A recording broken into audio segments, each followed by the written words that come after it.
Assalamualaikum warahmatullahi wabarakatuh. Bismillahirrahmanirrahim. Alhamdulillahirabbil alamin. Allahumma shalli ala sayyidina Muhammad wa ala ali sayyidina wa maulana Muhammad, amma ba'du. Saudaraku yang dirahmati Allah, alhamdulillah, senang sekali rasanya kita masih bisa berjumpa kembali di rangkuman tausiah singkat Jamaah Nurul Qalbi.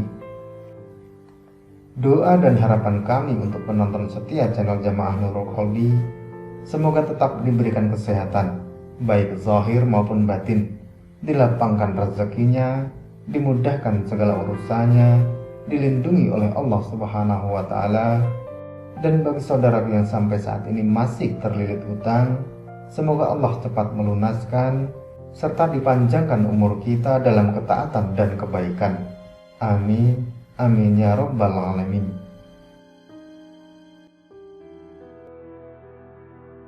Penonton channel Jamaah Nurul Qalbi yang dirahmati Allah, kita semua tahu bahwa dosa riba merupakan salah satu dosa besar yang harus kita jauhi. Tamparan keras dari Allah untuk orang yang masih menghalalkan riba ini pernah dialami oleh salah seorang pegawai di Bank BUMN yang bergerak dalam bidang perkreditan. Sebut saja namanya Pak Prasetyo. Beliau adalah seorang marketing di perusahaan tersebut. Ia selalu mengarahkan konsumen untuk mengkredit dalam jangka waktu tahunan, sehingga bunga atau keuntungan untuk dirinya juga jauh lebih besar. Karirnya sebagai marketing kian melejit seiring mudahnya beliau mendapatkan nasabah. Bahkan beliau menjadi pegawai teladan dan menjadi ujung tombak perusahaan karena kemampuannya memasarkan kredit kepada banyak orang. Merasa sudah menjadi senior dalam mendapatkan nasabah, kesombongannya pun muncul yang dibarengi dengan gaya hidup yang serba mewah. Bertahun-tahun menjalani profesi sebagai pemakan riba, ternyata Allah masih sayang kepada beliau. Allah memberikan tamparan kepadanya sebanyak 3 kali dengan harapan supaya sadar dan kembali ke jalan yang diridhoi oleh Allah Subhanahu wa Ta'ala.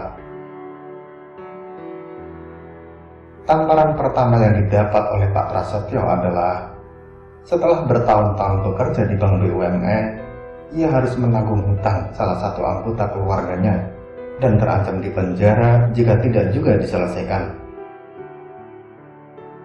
Harta dan barang mewah seperti mobil dan perhiasan yang selama ini dikumpulkan, hanya dalam waktu 4 jam saja, semua harta dan barang mewahnya raib untuk membayar hutang salah satu anggota keluarganya.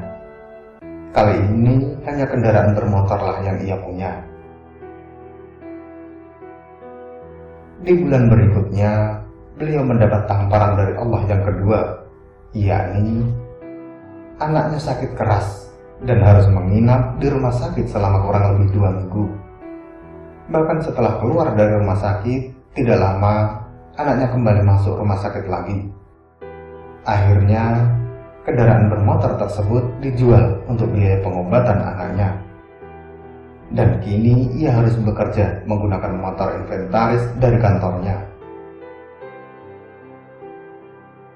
Selang 2 bulan sejak kehilangan kendaraannya, beliau mendapatkan tamparan dari Allah untuk yang ketiga kalinya.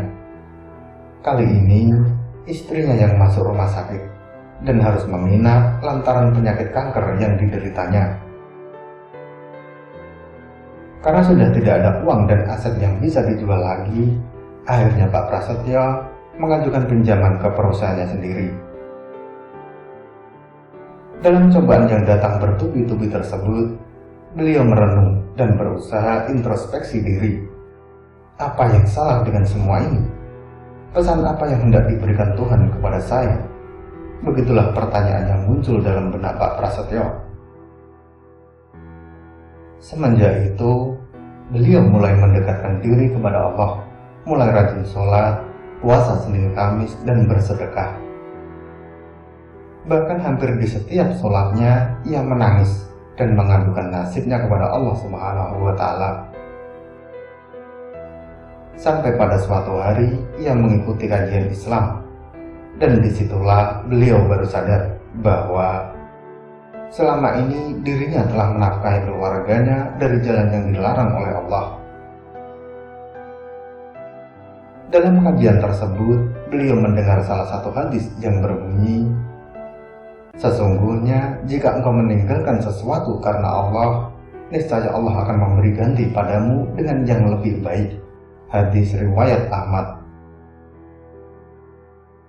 Hal ini pun menguatkannya untuk keluar dari pekerjaannya sebagai marketing perkreditan.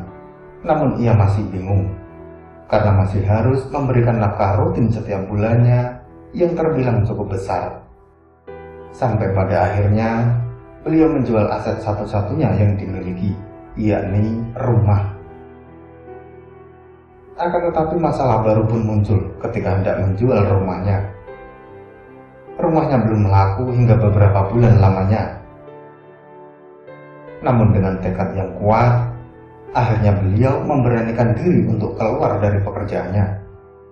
Akan tetapi godaan yang besar pun datang ketika beliau menghadap ke salah satu manajer perusahaan, karena beliau hendak diberangkatkan ke Bali untuk mendapatkan penghargaan. Bahkan sekembalinya dari Bali, beliau mendapatkan iming-iming kenaikan pangkat dan gaji oleh perusahaannya. Karena tekadnya sudah kuat, beliau menolak semua tawaran itu dengan penolakan secara halus. Bahkan dirinya berdebat sengit dengan atasan karena di sela-sela rapat itu, Pak Prasetyo memilih untuk meninggalkan rapat dan pergi ke musola kantor untuk menunaikan sholat. Selesai sholat, beliau menghubungi salah seorang sahabat yang dulunya juga pernah mengundurkan diri dari perusahaan perkreditan tersebut. Kemudian ia pun disarankan untuk beribadah lebih kuat lagi. Semenjak itu, Pak Prasetyo selalu menambah ibadahnya dengan ibadah sunnah, seperti sholat taubat, sholat hajat, sholat tahajud, sholat duha, sholat witir, dan berzikir sampai meneteskan air mata. Jika ada waktu luang, beliau selalu gunakan untuk membaca Al-Quran dimanapun ia berada. Sampai suatu ketika, doa yang selama ini beliau minta akhirnya dijawab oleh Allah, yakni rumahnya dibeli oleh seseorang dari Jakarta yang melihat iklannya tanpa menawar dan hanya melihat kondisi rumahnya dari foto yang dipasang di iklan.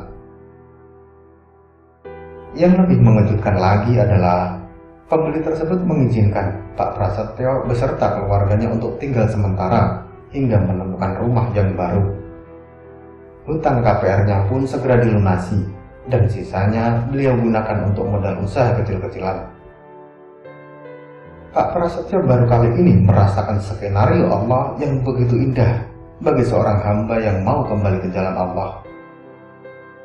Dan sampai saat video ini diterbitkan, alhamdulillah, beliau sudah mempunyai usaha brownies sendiri bersama istrinya yang terbilang sudah cukup terkenal. Saudaraku yang dirahmati Allah, dari kisah nyata tersebut, kita bisa memetik pelajaran yang sangat berarti untuk kita terapkan dalam kehidupan kita, yakni jangan pernah takut dengan rezeki yang datang kepada kita, karena Allah sudah menjamin rezeki setiap hambanya selama hamba tersebut mau berusaha dan tidak pernah putus asa. Allah lebih mencintai seorang hamba yang berlumuran dosa, yang mau bertaubat dan menyadari semua dosa dan kesalahannya, dibanding seorang hamba yang merasa tak pernah punya dosa. Ingatlah, azab Allah bagi pemakan riba itu pasti nyata. Dan mari kita semua berdoa, semoga Allah Subhanahu wa Ta'ala selalu menghindarkan kita dari segala macam bentuk dosa riba. Amin, amin ya rabbal alamin. Wallahu a'lam bishawab. Semoga materi ini bermanfaat. Sampai ketemu pada materi berikutnya. Dan wassalamualaikum warahmatullahi wabarakatuh.